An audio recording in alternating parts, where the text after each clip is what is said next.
अस्सलाम वालेकुम my dear students. तो फिर बच्चों, आज हम पढ़ने जा रहे हैं क्लास 4th इंग्लिश। तो फिर आज हम पढ़ेंगे एक खूबसूरत सी पोएम जो कि होगा हमारे पेज नंबर 55 पे।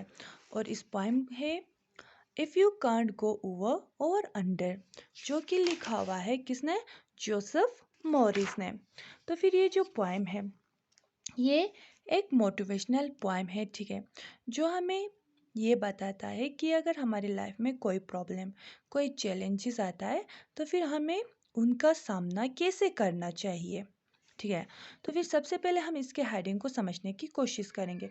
If you can't go over over under, अगर तुम ऊपर या नीचे से नहीं जा सकते हो, ठीक है, तो फिर हमें उस सिचुएशन में क्या करना चाहिए, ये पोएम उसी पे ही बेस्ट है। तो फिर ये पोएम पढ़ने से पहले हम उसकी कुछ मीनिंग्स वगैरह के देखेंगे। Moles, small animals with tiny eyes and soft fur, eat tunnels and live underground। ये जो moles होते हैं ये किस्म के छोटे से जानवर होते हैं जिसके छोटे छोटे आंखें होते हैं और फर होते हैं। ये आमतौर पे क्या करते हैं? टनल्स को खोदते हैं और वहाँ पे रहते हैं। प्लाउट हम कहते हैं मिट्टी को काटना। स्नाउट हम कहते हैं the part of an animals face that sticks out, it usually include mouth and mouse. Snout हम कहते हैं किसी भी जानवर के फेस के पार्ट को, और उसमें आमतौर पे नोज और माउथ इंक्लूड होता है। हॉन्चेस हम कहते हैं बॉटम को, ठीक है, यानी कि ये वाला बॉटम वाला हिस्सा। तो फिर रैम्ड हम कहते हैं with heat with great force, किसी चीज़ को ज़ोर से धक्का मारना। ग्रैंड पाप हम कहते हैं किसको? ग्रैंडफादर को। हाफ डेड हम कहते हैं when someone is in a bad state physical, जब कोई बहुत बुरी कंडीशन में यानी कि अधमरी शक्ल में हो। बैड हम कहते हैं सिर को। बट हम कहते हैं to hit somebody somethings with your head. Butt हम कहते हैं जब हम किसी चीज़ को अपने सिर से क्या करते हैं? हिट करते हैं। राउंड हम कहते हैं from the other side of something, किसी भी चीज़ के दूसरे वाले साइड को हम क्या कहते हैं? राउंड कहते हैं। और इम्पजल हम कहते हैं that cannot be passed here, it means a problem that can't be solve. Impassable हम कहते हैं जिसे हम पास नहीं कर सकते, ठीक है, यानी कि ये एक ऐसा प्रॉब्लम जिसे हम सॉल्व नहीं कर सकते। अले हम कहते हैं छोटे से एक लैंड को। पार्लर हम कहते हैं पैसेंजर कोच को, ठीक है, जहाँ पे सवारी लिया जाता है। स्क्रोन हम कहते हैं look at something as useless, किसी भी चीज़ को बेकार समझना। फ्रेट हम कहते हैं जिसमें सामान वगैरह ले जाता हो। साउंड हम कहते हैं अच्छे को। तो फिर चलो हम इस पोएम को पढ़ते हैं जो कि किसने लिखा हुआ था? जोसेफ मॉरिस ने लिखा हुआ था। A baby mole got to feeling big and want to show how he could dig. So he plowed along in the soft, warm dirt till he hit something hard, and it surely hurt.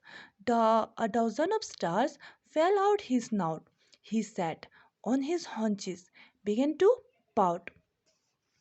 तो फिर एक छोटा सा baby mall, उसे ऐसा लग रहा था कि वो अब बड़ा हो चुका है और वो लोगों को ये दिखाना चाहता था कि वो अब मिट्टी को कैसे खोदता है। So he ploughed along in this soft warm dirt, तो फिर उसने मिट्टी को काटना स्टार्ट किया। Till he hit something hard and it surely hard, और तब तक उसने उस मिट्टी को खोदा जब तक वो किसी सख्त से चीज़ से टकराया नहीं। और मुझे उम्मीद है कि जब वो उस चीज़ से टकराया होगा उससे बहुत चोट लगा होगा। A dozen stars fell out of his snout, ऐसा लगा होगा कि बहुत सारे स्टार्स उसके स्नाउट पे गिरे होंगे। He sat on his haunches began to pout, और वो अपने हॉन्चेस पे, अपने बैक पे बैठ गया और वो मुंह बनाना स्टार्ट किया। Then ram the things again with his head, और फिर उसने अपने ताकत के साथ, ठीक है, यानी कि उस चीज़ को अपने सिर से हटाने की कोशिश किया। His grand pap pick him up half dead, तो फिर उसके जो ग्रैंडफादर थे उसने उस बेबी मॉल को एक अधमरी शक्ल में उठाया। यो मैन ही सेड, तो फिर ये जो ग्रैंडपा है उसने बोला, नौजवान लड़के, दो योर पैड इज बून, तुम्हारे ये जो सिर है वो किसका बना हुआ है? हड्डियों का बना हुआ है, और तुम हड्डी से किसी सख्त चीज़ को नहीं हटा सकते हो। You can't bird your way through solid stone, ठीक है, तुम किसी भी सख्त से चीज़ को अपने सिर से नहीं हटा सकते हो। This bit of advice is good I have found, if you can't go over over under grow round. तो फिर जब मेरे दादू ने ये मुझे एडवाइस दिया, अगर तुम ऊपर या नीचे से नहीं जा सकते हो तो फिर हमें ये कोशिश करना चाहिए कि हम उस चीज़ को घूम के जाए। तो फिर ये जो मेरे दादू ने मुझे एडवाइस दिया, ये मेरे दिल को छू गया। If you come to a place that you can't get through, over under, the things to do is to find a way round the impossible wall।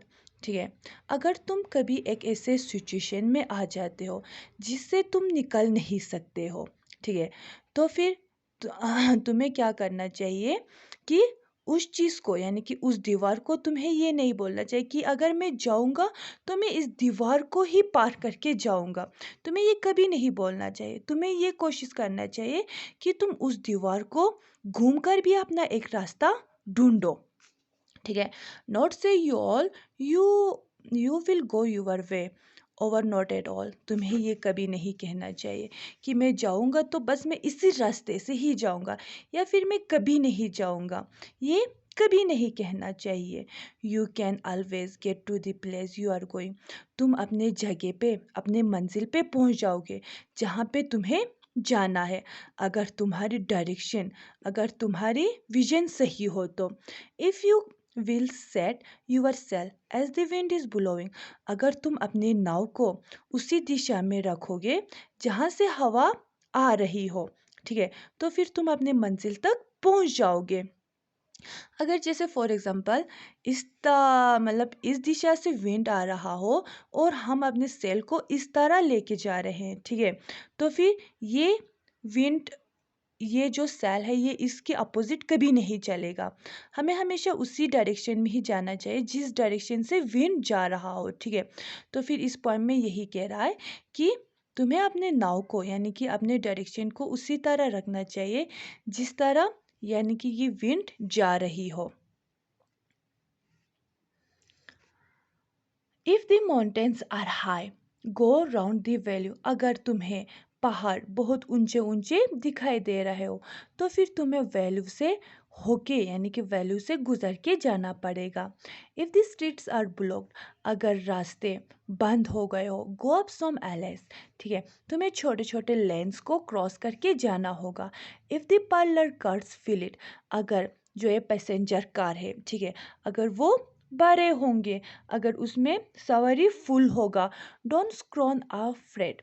ठीक है, अगर उस टाइम पे तुम्हें एक यानी कि जो सामान ले जाने वाले गाड़ी भी दिखे तो फिर तुम्हें उसे यूजलेस यानी कि बेकार नहीं समझना चाहिए, यानी कि तुम्हें उस टाइम पे उसका भी मदद ले लेना चाहिए।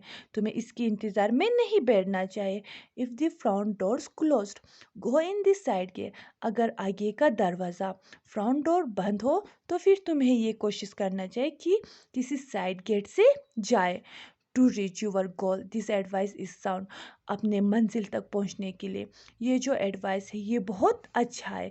If you can't go over under go round, अगर तुम ऊपर या नीचे से नहीं जा सकते तो फिर तुम्हें उस चीज़ को घूम के जाना होगा, यानी कि किसी दूसरे रास्ते की तलाश करना होगा। तो फिर ये जो पोएम था जोसेफ मॉरिस ने लिखा हुआ, एक खूबसूरत सी पोएम है जो हमें ये इंस्पायर करता है कि हमें अपने प्रॉब्लम्स और अपने चैलेंजेस को कैसे फेस करना है। ठीक है, जैसे कि सबके लाइफ में कोई ना कोई प्रॉब्लम होता है और कोई ना कोई सॉल्यूशन होता है। तो फिर हमें उस एक प्रॉब्लम को पकड़ के नहीं रहना चाहिए कि ये जो प्रॉब्लम है मैं इसे पार करके जाऊंगा। तुम्हें क्या करना चाहिए, उस प्रॉब्लम का दूसरे रास्ते से सॉल्यूशन ढूंढना चाहिए। ठीक है, तो फिर ये था हमारा एक खूबसूरत सी पोएम जो कि जोसेफ मॉरिस ने लिखा हुआ है, जो कि हमें कुछ करने की मोटिवेशन देता है। ठीक है, मुझे उम्मीद है बच्चों आप लोगों को ये जो पोएम है ये समझ में आया होगा। आज के लिए खुदा हाफिज़।